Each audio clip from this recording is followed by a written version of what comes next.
So I'm Angus Rockett. I'm a professor of materials science at the University of Illinois in Urbana-Champaign, and I'm the associate head of the department. I have 25 years of experience working in solar energy materials, solar cells specifically, and I'm very interested in renewable energy of all sorts. So this is an example of a solar cell. This is quite an old technology, but the new cells look similar in general.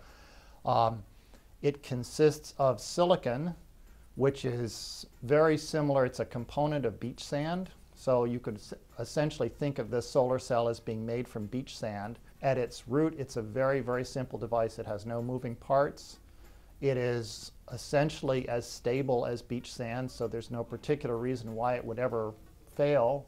So the main reason why a silicon solar cell fails is because the wires corrode. It's not because the actual cells fail.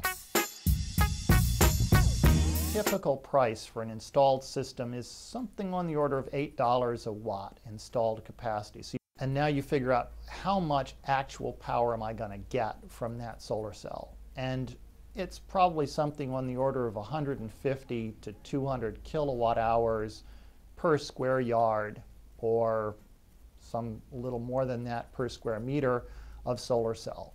So you put your solar cells out if they're 10% efficient cells, if the system is 10% efficient, something like 180 kilowatt hours per square meter.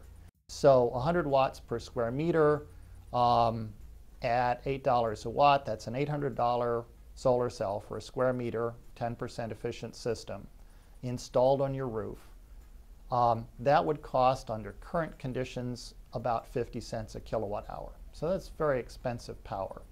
There are companies today that are manufacturing solar cells that say that they can make the solar cells for $1.25 a watt. Okay, and so if you can install that for the same price, that's $2.50 a watt. That's about a quarter of the price. There are subsidies for solar cells. That 50 cents a watt is a completely unsubsidized, buy them at retail price